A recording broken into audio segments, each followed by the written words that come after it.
여러분 안녕하십니까? 네, 인문학 살롱 유혜선입니다. 오늘은 제가 매월 가는 저만의 힐링의 공간, 우리 피아니스트 최종조 교수가 진행하는 도시 미술관 산책 앙트레버 카페에 나와 있습니다. 잠시 후에 강의가 시작될 텐데요. 오늘의 주제는 고통과 열정의 화가, 폭탄을 두른 푸른 리본, 우리 프리다 칼로에 대한 강의가 시작될 것입니다. 제가 잠시 후에 요약을 해서 여러분들에게 소개를 드리도록 하겠습니다. 여러분 지난 한 주 잘 보내셨나요? 네. 왜 요즘 대한민국은 이 프리다 칼로에 열광을 하고 있을까라는 것에 대해서 한번 이야기를 한번 해볼까 하는데요. 아니 대한민국은 좀 더 구체적으로 이야기하면 대한민국의 여성들, 특히 5, 60대 이상의 중장년층들의 여성들이요, 왜 프리다 칼로에 이렇게 열광할까? 제가 지난번에 최정원 씨가 했던 뮤지컬 프리다를 보고 와서 제가 이제 유튜브에 이렇게 소개한 적이 있었잖아요, 그죠?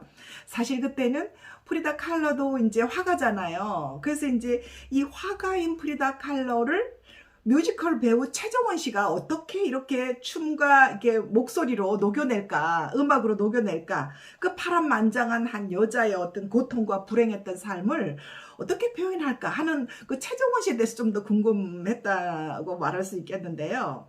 근데 그녀는 정말 프로였었습니다. 그 당시에 이제 한창 코로나가 막 이렇게 좀 자제를 하라고 할 때 관객들이 다 마스크를 쓰고요. 그리고 이제 이렇게 박수만 칠 뿐 절대 이렇게 막 호응을 하지 말라고 이렇게 자제를 시키더라고요.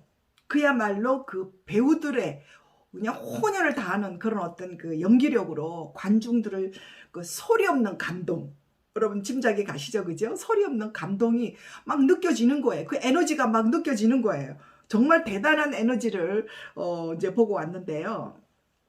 이번에 제가 이제 한 달 만에 한 번씩 가는 이제 문화예술의 향기, 또 거기 가서 힐링도 하고 오고 좋은 분들도 만나고 하는 최정주 교수가 하는 아트 앤 뮤직 앙트레버 브런치 콘서트에 이제 제가 이번에도 이제 다녀왔는데요. 그 주제가 또 제가 좋아하는 프리다 칼로였었습니다. 최정주 교수는 또 프리다 칼로의 그림들을 가지고 어떻게 또 색다르게 풀어갈까? 게 궁금하죠. 지난번에는 뮤지컬이었고 이번에는 이제 그림으로 이제 그녀를 설명하는 건데요. 왜 프리다 칼로일까? 뭐 많은 분들이 오셨더라고요. 한마디로 프리다 칼로를 한마디로 이야기하면은요, 자기의 어떤 고통적인 삶에 허우적대지 않고 자신의 삶을 축제처럼 살았던 사람이다 라고 이렇게 한마디로 이야기할 수 있습니다. 그래서 프리다 칼로의 매력은 자신에게 주어진 고통을 회피하거나 굴복하지 않고 정면으로 이렇게 마주하면서 주도적이고 당당하게 자기에게 주어진 삶을 이렇게 살아냈다는 것입니다. 불꽃 같은 사랑과 삶, 그리고 그녀의 예술. 프랑스의 작가 앙드레 보퉁은요, 이렇게 이야기합니다. 폭탄을 두른 푸른 리본. 언제 터져버릴지 모르는 그런 폭탄을 온몸에 두르고 있는 푸른 리본과 같은 여인이다, 이렇게 표현을 했습니다. 그죠? 그렇잖아요. 대부분의 우리 예술가들의 삶을 보면은 정말 고독과 고통과 불행과 질병 뭐 이런 삶 속에서 그 속에서 자신을 녹여내듯이 작품을 이렇게 그려내고 있는데, 뭐 대표적인 화가 여러분 노르웨이 에드바르드 뭉크가 떠오르시지 않나요? 현대인들의 어떤 절망과 절규, 불안과 고통, 이런 거를 이제 막 그려내는 화가인데요. 뭉크는 어린 시절부터 자기 주변에 부모라든지 동생이라든지 누이라든지 이런 사람들이 어릴 때부터 막 죽습니다. 죽음이 너무 가까이 있는 거죠. 그러다 보니까 자기도 너무 이렇게 병약하고 하니까 나도 언젠가는 죽을지 모른다. 항상 죽음이라는 이런 어떤 스트레스에 짓눌려 있었던 그런 삶을 살았죠, 그죠? 그래서 신경쇠약, 술주정꾼 이렇게 살던 그가 오늘날 소더비 경미장에서요, 사상 최고가의 낙찰가를 자랑하는 세계적인 화가가 되기까지 그는 이렇게 이야기합니다. 오히려 삶에 대한 두려움은 나에게 필요했다. 그죠? 나에게 불안과 질병이 없는 그런 삶은 마치 방향키가 없는 배와 같아. 내 고난은 내 자신과 내 예술의 일부이고 또 내 예술의 뮤즈, 내 예술의 모델은 바로 죽음 그 자체다. 그들은 나와 구분할 수 없고 그것을 파괴하는 것은, 그죠? 나의 불행과 고통을 파괴하는 것은 내 예술을 파괴하는 것이다. 그래서 그 고통을 간직하고 싶다. 이렇게 이야기를 합니다. 정말 대단하지 않아요? 그죠? 자신의 그 삶의 어떤 고통과 불안을 예술로 승화시킨 거죠. 프리다 칼로가 바로 그런 화가입니다. 살았을 때는 마치 온몸에 못이 박히는 듯한 그런 어떤 아픔과 고통의 삶을 살았지만 죽어서는요, 지금 멕시코를 먹여 살리는 세계 최고가의 그림값을 자랑하는 그런 성공한 여류화가가 지금 이제 되어 있다는 겁니다. 그죠? 6살 때 소아마비에 걸려가지고 다리 한쪽을 절게 되죠. 그죠?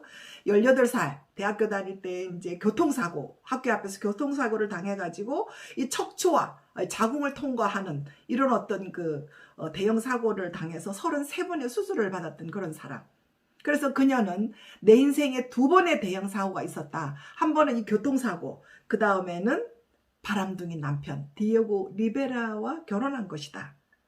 그래서 멕시코의 초현실주의 화가 프리다 칼로의 어떤 인생은 고난과 고통 그 자체였다라고 이렇게 이야기를 할 수가 있겠습니다. 그렇지만 디에고 리베라와의 그런 어떤 세계 로맨스는 그녀를 예술적 경지로 올라서게 했던 문이 되었고 또 세계적인 화가가 되게 했던 디딤돌이 되었다라고 이렇게 이야기를 할 수 있겠죠. 그죠? 그녀는 그런 고통 속에서도 웃음을 잃지 않았고 웃음이야말로 최고의 가치다라고 이제 말했던 것처럼 프리다는 고통에 허우적대지 않고 인생을 축제처럼 살아갔던 그런 어떤 화가다라고 이제 뮤지컬 배우 최정원 씨가 그렇게 이야기를 하더라고요. 그죠? 예. 그래서 최정원 씨는 자기가 그 역을 하면서 뮤지컬에서 프리다를 강렬한 에너지와 기쁨을 가진 유쾌한 사람으로 표현하고 싶었다라고 이제 이렇게 말을 했습니다. 그리고 이제 실제로 프리다가 쓴 그 일기를 보면은요, 웃기 위해 산다. 고민과 고통은 어리석은 것이다. 라고 써 있는 대본이 너무 좋았다. 라고 이제 이렇게 이야기를 했습니다. 이번에 최정주 교수의 아트 앤 뮤직 브런치 콘서트에서는요, 아무래도 이제 그림과 음악의 콜라보 강의다 보니까 프리다 칼로의 어떤 고통의 삶과 강렬한 예술적 에너지가 이렇게 어우러지는 그림들을 이렇게 많이 볼 수 있었는데요. 뭐 제가 보지 못했던 귀한 그림들과 또 이렇게 음악이, 최정주 교수가 피아니스트거든요. 그래서 음악이 어우러지는 해설이 너무 좋았습니다. 무엇보다도 최정주 교수는요, 이 이제 음악가라서 그런지 몰라도 이 그림의 분위기에 맞는 그런 그 그림을 잘 이해하는 데 도움을 줄 수 있는 이런 음악을 잘 선별해서요, 음악을 듣게 합니다. 그림을 놓고. 그러면은요, 음악을 들으면서 그림을 보면 좀 더 오랫동안 그림을 꼼꼼하게 이렇게 볼 수 있다는 게 이게 장점이라고 하더라고요. 정말 이제 음악을 들으면서 그림을 이렇게 응시만 하고 있으니까요, 그냥 이렇게 쓱 지나쳐 버리지. 보통 그림 볼 때 쓱 지나치잖아요. 그죠? 근데 그럴지도 모를 그런 감정들이 계속 이렇게 보고 있으니까 새로운 관점에서 새로운 느낌, 새로운 감정들, 이런 것들이 이제 새롭게 느껴져서 이것도 참 새로운 그 관람 포인트구나 하는 그런 생각이 들었습니다. 그렇죠. 이런 이제 전문가의 해설도 좋지만 거기에다가 자신의 감성을 어떻게 또 얹어서 보느냐, 이것이 더 중요하지 않을까 하는 생각이 드는데요. 네, 여러분들 요즘 힘드십니까? 네, 많이 힘드시죠. 근데 이제 코로나도 우리 이제 극복을 했잖아요. 그죠? 네, 다시 일어서야 하는데, 그렇다면 고통과 불행의 아이콘 프리다 칼로의 그림들을 보면서 좀 위로를 받으시고 좀 힐링을 해보시는 게 어떨까 하는 생각이 듭니다. 철학자 프리드리 니체가 이렇게 말했죠. 그죠? 이것이 내 인생인가? 그렇다면 다시 한 번 더. 나의 시대는 아직 오지 않았다. 쾌락과 고통, 행복과 불행은 서로 마주보고 있는 거야. 그죠? 자신의 삶을 축제로 만들어라. 그리고 아모르 파티, 너에게 또 자신에게 주어진 운명을 사랑하라 라고 이제 이렇게 이야기를 했습니다. 오늘 여러분들 프리다 칼로의 그림들을 쭉 제가 이제 한번 엮어봤는데요. 보시면서 새로운 용기 얻으시는 삶 되시기 바랍니다. 네.